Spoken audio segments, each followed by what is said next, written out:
Il est 20h30 à Kinshasa, la capitale de la République démocratique du Congo. Mesdames et messieurs, merci de nous joindre à cette grande édition d'information. Tout de suite, voici les grandes lignes de l'actualité. Ça fait débat autour du changement de la constitution en République démocratique du Congo. L'Église du Christ au Congo estime qu'une initiative de réforme constitutionnelle dans les contextes actuels doit impérativement répondre à l'exigence d'un cadre national inclusif et apaisé.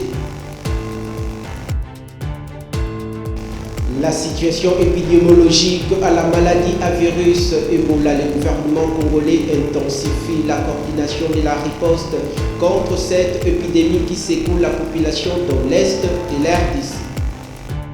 Coupe du monde FIFA édition 2026, le léopard de l'RDC croise la sélection nationale du Chili. C'est mardi 9 juin de cette même année en cours en amical international au stade Source à Orléans en France.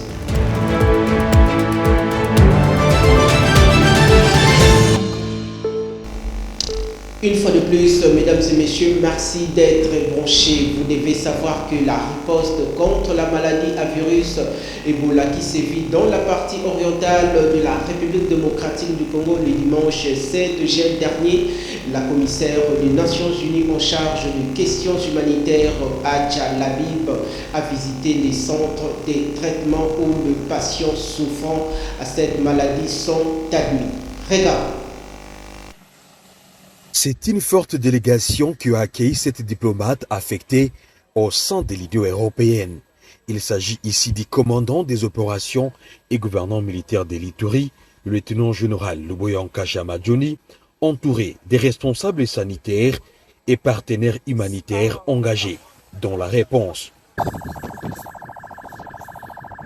D'abord, un briefing s'est tenu à la base logistique de la MONUSCO. C'était autour des défis à relever dans la riposte contre Ebola, ainsi que les perspectives des renforcements de tout genre aux équipes déployées sur terrain. La visite du centre de traitement Ebola CTE du CME n'a pas été du reste. Là-bas, la délégation a remarqué différentes infrastructures érigées pour une meilleure prise en charge et la surveillance de la maladie. Même constat à Rwampara, l'un des points stratégiques de la riposte. À l'issue de ces visites, le lieutenant-général Luboyanka Chamadjoni est resté confiant pour vaincre cette maladie. Avant, la population n'était pas très informée. Aujourd'hui, je vous parlais, n'est-ce pas, de l'infodémie, tout ce qu'on était en train de propager comme mensonges, comme désinformation. Mais au jour d'aujourd'hui, avec les grands leaders communautaires, les radios communautaires, nous sommes au plus près de la population. Et comme je vous ai dit, d'ici là, je crois que la population va comprendre. Vous savez, il y a eu beaucoup de morts. À Mongwal aussi, il y a eu des incidents. Mais maintenant, c'est eux qui nous amènent les malades. Pourquoi? Parce qu'ils ont vu les conséquences. Des avancées qui témoignent du travail conjoint des autorités congolaises, des équipes sanitaires et des partenaires internationaux engagés dans la lutte contre cette épidémie. La représentante de l'Union européenne a encouragé, illico presto, les efforts déjà déployés pour endiguer cette épidémie. Voilà, je suis fière en tant que commissaire de l'Union européenne d'avoir financé en fait cette structure qui permet de poser un diagnostic. Mesdames et messieurs, poursuivons cette grande édition d'information par cette nouvelle. Le patron de la territoriale de la République démocratique du Congo, Jacquemin Chabani Luko, s'est entretenu le samedi 6 juin dernier à Kinshasa, la capitale de la RDC, avec un bloc de députés du Congo central ainsi que le membre du bureau de l'organe délibérant de la province sœur de la Lomami. Dans le cadre de sa mission régalienne des préservations de la cohésion nationale et de l'ordre public, le vice-premier ministre, ministre de l'Intérieur, Sécurité, décentralisation et affaires coutumières, Chabani Luko, a tenu 2 séances de travail décisives ce samedi 6 juin à Kinshasa. Avec les députés provinciaux du Congo central, le vice-premier ministre a poursuivi les pourparlers afin de parvenir à un consensus après la réhabilitation de Papi Matenzolo à la tête de l'Assemblée provinciale par la Cour constitutionnelle. Ce, pour garantir la bonne marche de la province, conformément aux orientations du président de la République, Félix Tshisekedi. Au cours de la même journée, le vice-premier ministre Chabani a reçu le bureau de l'Assemblée provinciale de la Lomami, conduit par son président Patrick Ilolongoyi. Face aux récentes tensions, le vice-premier ministre a posé un diagnostic précis et rappelé l'obligation de maintenir le moratoire dans toutes les assemblées provinciales. Nous étions reçus par son Excellence, Monsieur le ministre de l'Intérieur, et il nous a écoutés, il nous a posé des questions par rapport à ce qui se passe chez nous. Nous lui avons expliqué et il a compris, mais il nous a juste donné de nouvelles orientations pour respecter l'instruction du chef de l'État qui a été donnée de maintenir les moratoires dans toutes les assemblées pour privilégier la stabilité des institutions. Et actuellement, chez nous, il y a du calme, mais il y avait des petites foyers de tension, mais ça a été calmé. La preuve est que le moratoire que les collègues avaient estimé de lever a été retourné sans inquiétude. C'est clean quand les chefs donnent des instructions, ça n'engage pas de débat. Ça sera relayé fidèlement au sein de l'Assemblée provinciale de Lomami. Par cette double démarche de dialogue et de fermeté, le vice-premier ministre applique sa méthode de gouvernance participative et rigoureuse visant à stabiliser durablement les institutions provinciales, socle indispensable de l'autorité de l'État sur l'ensemble du territoire. En politique, revenons sur la question relative au changement ou à la révision de la Constitution en République démocratique du Congo. En effet, l'Église du Christ au Congo s'est exprimée le dimanche 7 juin dernier sur la nécessité d'un cadre national inclusif et apaisé, conformément aux dispositions des articles 5, 218, 219 et 220 de la loi fondamentale du pays. Regardez. Des réformes constitutionnelles. L'Église du Christ au Congo estime qu'une initiative de réforme constitutionnelle dans le contexte actuel doit impérativement répondre à l'exigence d'un cadre national inclusif et apaisé, conformément aux dispositions des articles 5, 218, 219 et 220 de la Constitution. Fort de ces évidences, l'Église du Christ au Congo appelle les partis à recourir à la sagesse divine, confère 1 Roi 3, 16 à 28, et aux valeurs ontologiques africaines de l'arbre à palabres. Le dialogue démocratique national et inclusif reste la voie idoine dans ce contexte précis, conformément aux résolutions 2773 et 2808 du Conseil de sécurité des Nations Unies, les résolutions de l'Union africaine et de l'Union européenne, ainsi que des accords de Washington et de Doha. Nous sommes un peuple uni par le sort et dans l'effort pour l'indépendance. C'est notre hymne national. Nous avons un beau et riche pays que Dieu nous a donné. Ne construisons pas des murs, mais jetons des ponts. Demandons à Dieu de faire de nous des artisans de réconciliation. Là où la méfiance a fermé la route, que le Seigneur ouvre le chemin. Là où l'histoire a laissé des blessures, que le Seigneur suscite des gestes de guérison de la mémoire collective. Ensemble, par un esprit de dépassement de soi et de dialogue constructif, nous pouvons trouver des solutions consensuelles et durables pour le bien de notre peuple. Psaume 133 et Matthieu 5, 1 à 12. Puisse l'Éternel bénir nos autorités. Puisse l'Éternel bénir son peuple. Dans ce même ordre d'idées, l'archevêque Évariste Chibaya Mampia, président des églises de réveil du Congo, ainsi le RSC, s'est exprimé depuis le dimanche 7 juin dernier sur le propos qu'avait tenu très récemment l'opposant congolais Martin Fayulu Madidi en indiquant, je cite, une forme de déviation du pouvoir politique. Suivez-les dans cet extrait choisi par votre rédaction. Il y a même un politicien, il dit que Jiba ne puisse pas mélanger Dieu dans les bêtises. Si c'est une bêtise, Dieu lui montrera que ce n'est pas une bêtise. Et vous le savez tous, l'Éternel Dieu est celui qui commande le sort des nations. Dans ce que je fais là, il y a plusieurs, ainsi dit l'Éternel. Je vais dire à mon église, je vais dire aux enfants de Dieu, quand Dieu te dit une chose, à moi la foi, à Dieu les miracles, à nous la prière, à Dieu l'exaucement. Les bébés ne sont pas seulement parmi les chrétiens, des bébés parmi les pasteurs. J'ai besoin que chacun de nous comprenne que Dieu, même dans la politique d'une nation, Dieu a sa part. Que quelqu'un ne vous trompe pas. Sortez Dieu de la politique. Savez-vous ce que ça signifie? Sortez Dieu de la politique. Quand Dieu quitte la politique, qui entre dans la politique? Et c'est ce que vous voulez, hein? Qu'on dise à Dieu, oh Dieu, sort dans la politique de la RDC. Que le diable prenne la politique de la RDC entre ses mains. C'est ce que vous voulez, hein?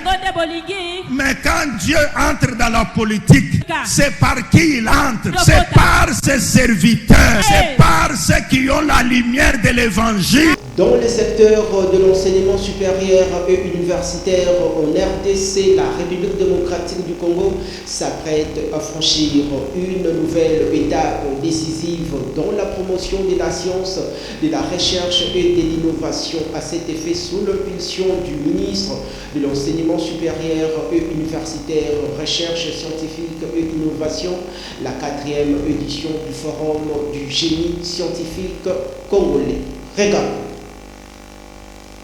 Autre chose, dans ce journal télévisé sur nos antennes, il est interdit l'organisation des kermesses et des activités festives au sein des sites relevant du ministère des Affaires sociales. Voici dans cet extrait de la patronne de ce secteur, Eve Bazaïba. Regarde. J'ai interdit parce que, vous savez, les lieux où les gens ont eu l'habitude d'organiser ce genre de kermesses, des manifestations festives, au fait des bistrots carrément, ils font des restaurants, des bars, on y vend la boisson, et il y a la dépravation des mœurs qui s'organise, et l'insalubrité. Ce n'est pas parce que soit les élèves ou les personnes adultes qui étudient dans ces centres de formation, nous hébergeons même des personnes à mobilité réduite, des personnes vivant avec handicap, des enfants autistes et tout. Là où on les héberge, pendant les vacances, on leur donne aussi des vacances, surtout les travailleurs, mais il y a des compatriotes qui ont pris l'habitude de venir dans ces lieux-là, organiser ce genre de manifestations qui ne cadrent pas avec les missions, surtout des centres de promotion sociale. Alors, c'est pourquoi nous avons pris cette décision qui est salvatrice pour préserver l'environnement, pour préserver aussi la mission en fait de ces centres et lutter contre la dépravation des mœurs. Je sais que y en a qui me disent non, c'est la période du football, les Congolais aussi sont en train de jouer, on cherche des endroits pour faire participer les Congolais dans cette manifestation. Non, il faut choisir les lieux. Vous ne pouvez pas aller faire ces manifestations là où il y a un centre de santé. On met ensemble des structures, en fait, des activités incompatibles, ensemble avec un centre de santé, centre des personnes qui sont des malades mentales, des centres des enfants qu'on est en train d'encadrer. Vous venez là et vous venez faire des choses qui ne sont pas correctes. C'est pourquoi nous avons interdit, et surtout les latrines. Vous allez utiliser 5 000, 10 000 personnes qui viennent en termes de rotation pendant 2 mois, 3 mois. Là où il y a, ce sont les latrines des élèves.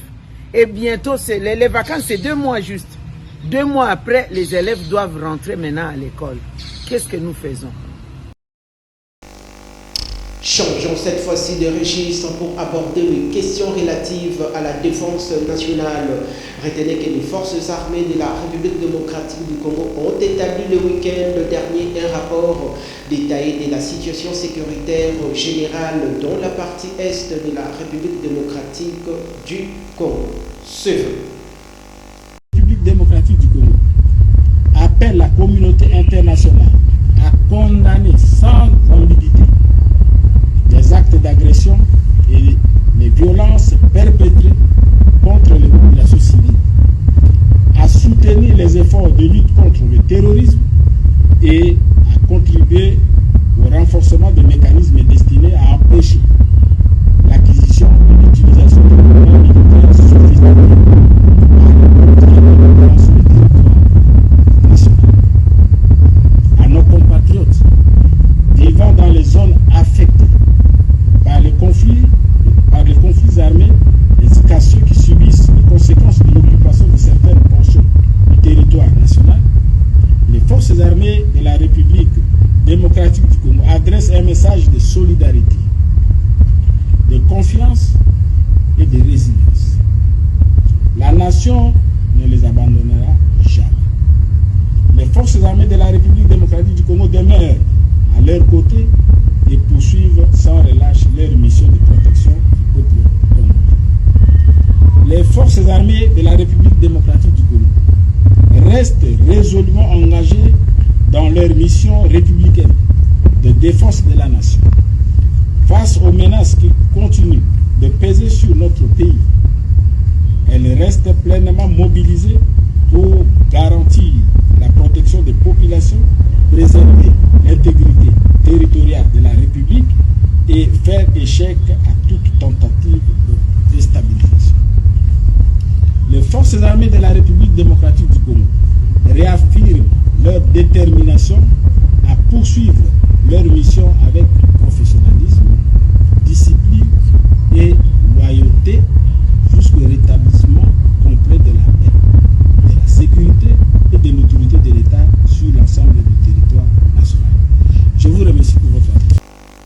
Restons toujours en province dans ces journaux télévisés sur nos antennes. Cette fois-ci, la crise de la gouvernance dans les Maniema ce lundi 8 juin de cette même année en cours. Les députés provinciaux ont au cours de la séance plénière révoqué le président de cet organe délibérant et ont renouvelé leur confiance au questeur. Regardez. L'honorable député ayant pris part au vote pour l'honorable Moutanga Junior, 13 députés ont voté pour sa déchéance. 0 ont voté contre. Un député s'est abstenu. 0 bulletin nul. Par conséquent, l'honorable Moutanga Junior est déchu de ses fonctions du président de l'Assemblée provinciale du Maniema.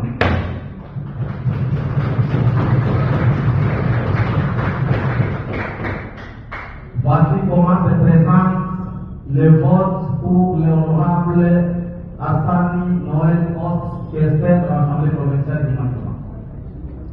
0 bulletin pour, 14 députés et bulletins contre sa déchéance.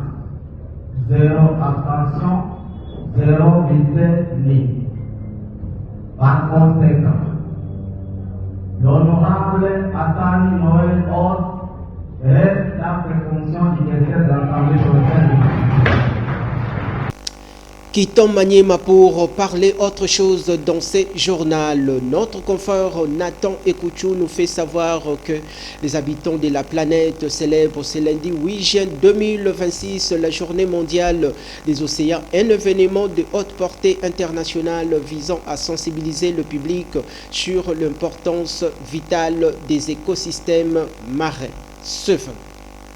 Couvrant plus de 70% de la planète, les océans demeurent les véritables poumons du globe, produisant plus de 50% de l'oxygène que nous respirons.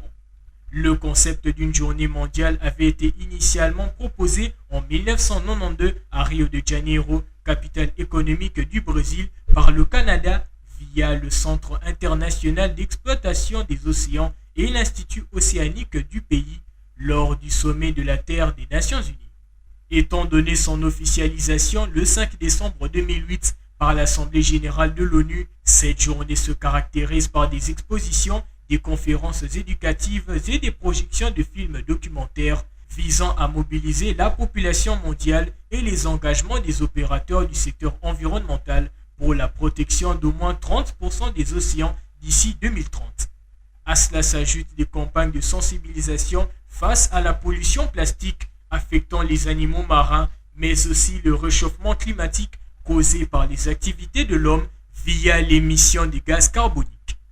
Ainsi, par son thème annuel, réimaginer au-delà du monde que nous connaissons une nouvelle relation avec notre océan, cette journée mondiale appelle l'humanité tout entière à la prise de conscience collective, soulignant de ne pas être que de simples bénéficiaires passifs, mais plutôt de devenir militants actifs de l'écosystème marin.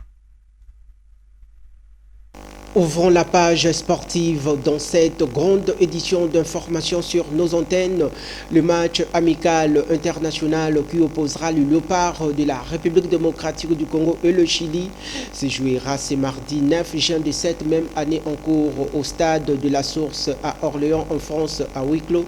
Cette rencontre permettra aux Congolais de réajuster quelques déchets techniques observés dans les rencontres précédentes. Puisque nous parlons des sports, restons-y dans cette grande édition d'information sur nos antennes.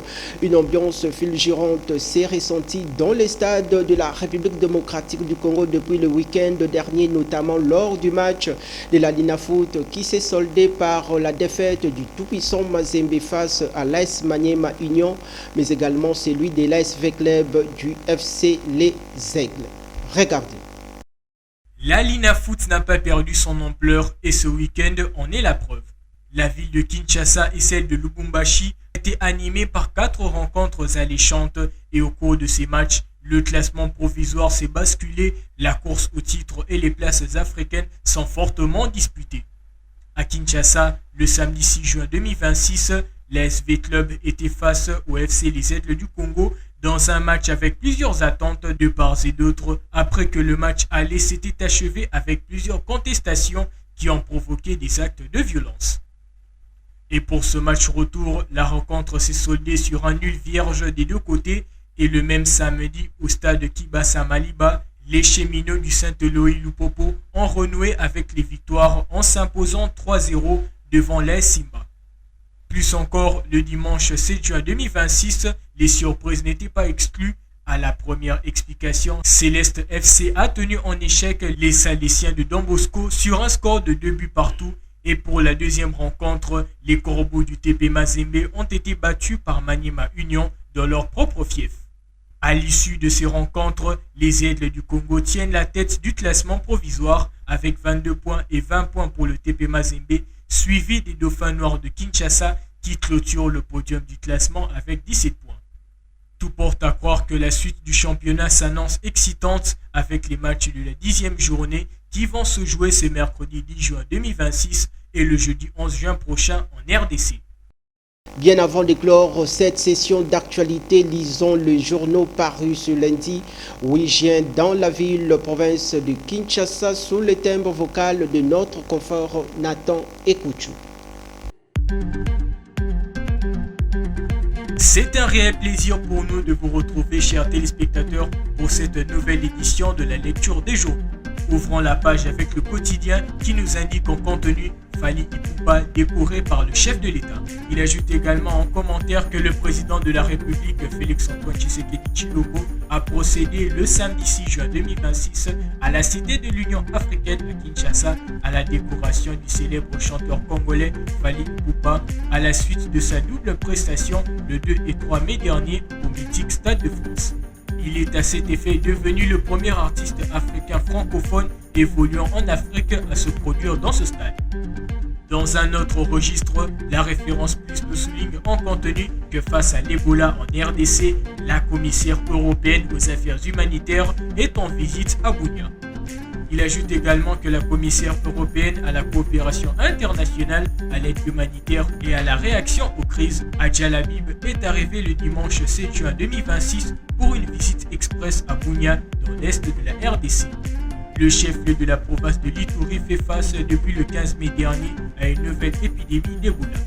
L'Union européenne est engagée dans la riposte contre l'épidémie. Achevant cette session d'information avec ce nouveau titre de la référence plus, Denis Mukwege dénonce la disparition des 325 millions de dollars américains destinés aux victimes de la guerre de 6 jours. La référence plus souligne également que le prix Nobel de la paix 2018, Denis Mukwege, a vivement dénoncé la disparition des 325 millions de dollars alloués à la République démocratique du Congo par la Cour internationale de justice pour réparer les préjudices subis par les victimes de l'occupation ougandaise dans l'est du pays.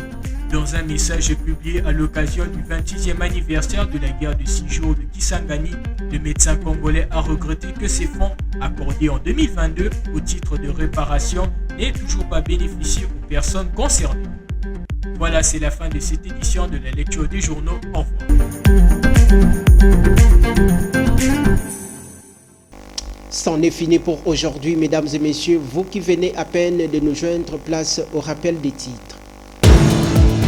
Ça fait débat autour du changement de la Constitution en République démocratique du Congo.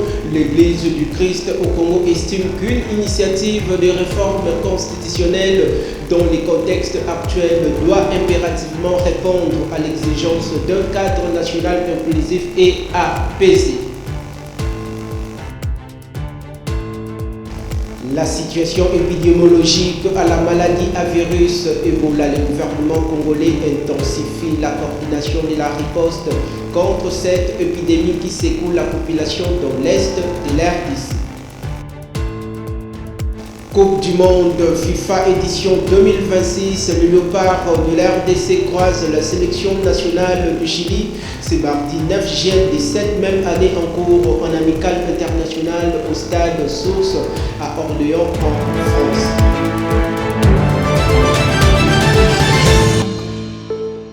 Ces travails de titans et l'œuvre réalisés de main de maître grâce à l'esprit solidaire de toute l'équipe rédactionnelle et celle de la technique. D'ici là, portez-vous bien. Excellente suite de programmes sur nos antennes. Que la paix de Dieu règne totalement en maître sur l'ensemble de l'étendue du territoire national. Au revoir.